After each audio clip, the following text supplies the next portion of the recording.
I'm Dr. Orion Taraban, and this is Psych Hacks, Better Living Through Psychology.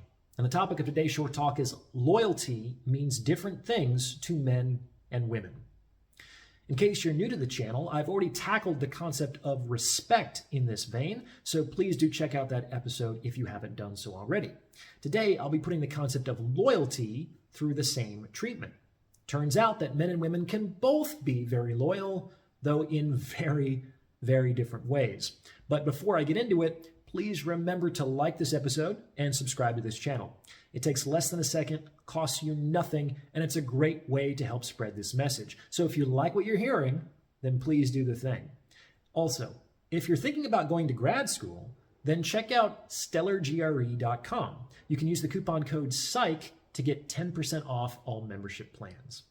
All right, so how is loyalty different between men and women? Well, one is about as loyal as another, though to different things. The thing to understand about women's loyalty that men often fail to appreciate is that women are loyal to their feelings. For instance, if a woman is completely in love with a guy, if she is 11 out of 10 attracted to him, then her loyalty is impressive indeed, and she will remain loyal as long as those feelings remain in her heart.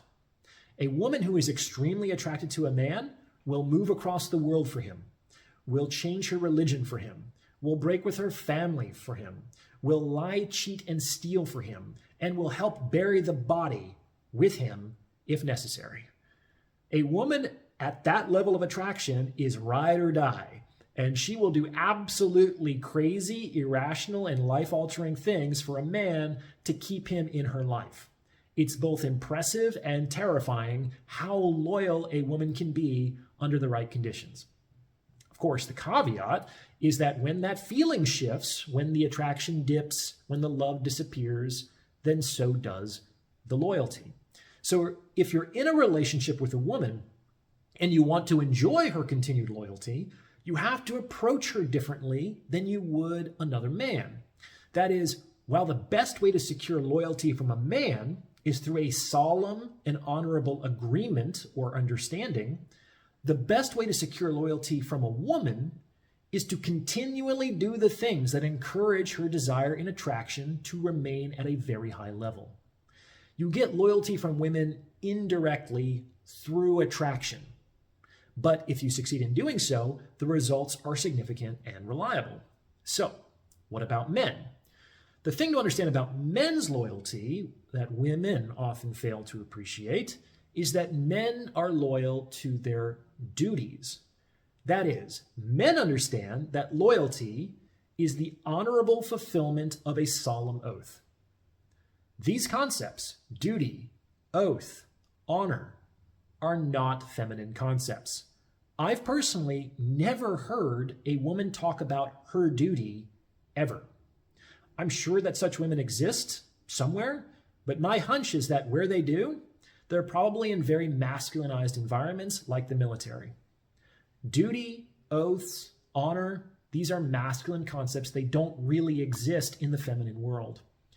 And within the construct of duty and honor, feelings are absolutely irrelevant.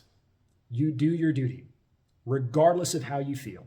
If you took an oath to hold the line, you are not allowed to run away just because you now feel afraid. Such a man would be branded a traitor and a coward and would be dealt with very harshly in masculinized environments. And the thing about oaths is that you only have to take an oath once.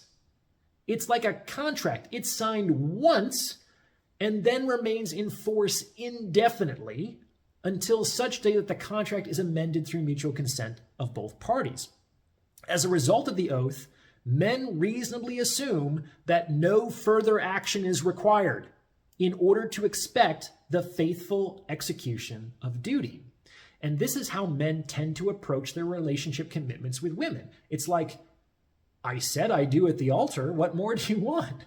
Or, what do you mean? You can't break out of our oath just because your feelings have changed.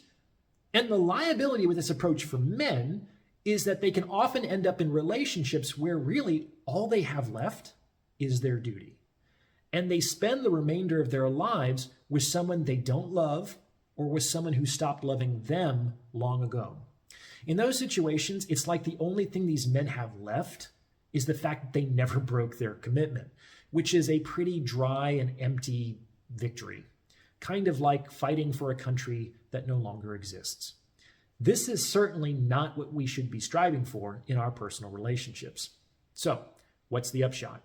Well, we should now be able to appreciate that folks get into trouble when they unreasonably believe that the other sex should adopt their own sex's conceptualization of loyalty. This is tantamount to thinking that women should be men and men should be women. They aren't, and I see no good evidence to justify the belief that they should be.